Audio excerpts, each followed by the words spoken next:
আসসালামু আলাইকুম সবাইকে, welcome back to my channel.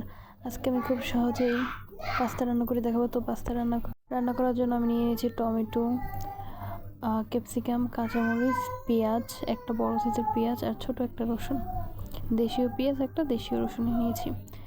আর নিয়েছি সিম, তারপর আলু আর গাজর, এই 3 পদের সবজি আমি দিয়েছি। এগুলো কেটে ভালোভাবে ধুয়ে নিয়ে তারপর আমি এই যে চপস্টিক যে নুডলসটা আছে ওটাকে ভালোভাবে সেদ্ধ করে নিয়েছি। প্রথমে আমি সবজিগুলোকে সেদ্ধ করে নিয়েছি 90%, তারপর নুডলসটা দিয়ে দিয়েছি। নুডলসটা সেদ্ধ করতে তেমন একটা সময় লাগে না। আর বাকি সেদ্ধ করার পানিগুলো আমি আলাদা রেখে দিয়েছি। আর আপনাদের দেখাচ্ছি নুডলসটা কীভাবে ঝরঝরে সেদ্ধ হয়েছে। ওই প্যানটা দিয়ে আমি আলাদাভাবে স্যুপ রান্না করে খেয়ে নেবো।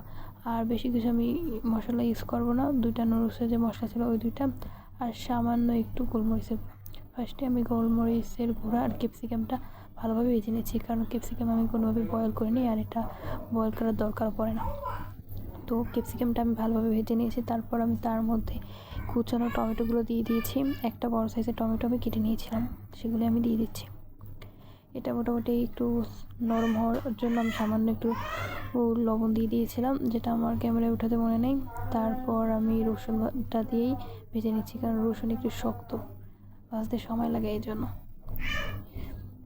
আমি একটু বেশ সময় নিয়ে মিডিয়াম আঁচে ভাজছিলাম, যাতে টমেটোটা সফট হয়ে যায় আর টমেটো সস তেমন একটা দেওয়া না লাগে। তারপর যেই ওটা একটু 50% মতো হয়ে গেছে টমেটো, তখন আমি কাঁচামরিচ আর পেঁয়াজগুলো দিয়ে দিয়েছি। কাঁচামরিচ আর পেঁয়াজগুলো ওই যে টমেটো ভাজার পরে যা তেল ছিল তার সাথে আমি সামান্য তেল দিয়ে দিয়েছি। তারপর আমি এগুলোকে ভেজে নিয়েছি। তারপর আমি সবগুলো একসাথে মিলিয়ে ভেজে নিয়েছি। তারপর আমি দিয়ে দিলাম একটা ডিম। এখানে আমি বেশি সবজি দিয়েছি, এই জন্য আমি ডিম বেশি একটা দিলাম না, হলে সবজি কম থাকলে আমি ডিম 2টো দিতাম। এই জন্য আমি ব্রয়লার মুরগির একটা ডিম দিয়ে নিয়েছি এবং ডিমটাকে ভালোভাবে ঝুড়ি ঝুড়ি করে ভেজে নিয়েছি। এর মধ্যে আমি সামান্য একটু লবণ দিয়ে দিয়েছিলাম। আমি সবজি সেদ্ধ করার সময় সামান্য লবণ দিয়ে দিয়েছিলাম, যার জন্য এখন লবণটা দিতে আমি ভয় পাচ্ছি, অল্প অল্প করে দিচ্ছি। আর এই পর্যায়ে আমি চপস্টিক নুডলসের যে মশলাগুলো ছিল সেগুলো 1 প্যাকেট দিয়ে দিয়েছি। তারপর ভালোভাবে আমি কিছুক্ষণ এগুলো ভেজে নিলাম, আর মাঝখানে একটু জায়গা তৈরি করে সেখানে আমি সেদ্ধ করা নুডলস আর সবজিগুলো দিয়ে দিচ্ছি। এই তো ব্যাস, এবার নুডলসের মশলা একটু গোলমরিচ ছিটিয়ে দিয়েছিলাম আর ভালোভাবে মিক্স করে মিডিয়াম আঁচে তৈরি করে নিচ্ছি মজাদার নুডলস।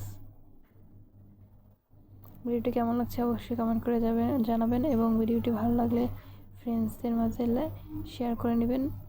চ্যানেলটি সাবস্ক্রাইব করতে একদম ভুলবেন না। তো আজকে এই পর্যন্তই।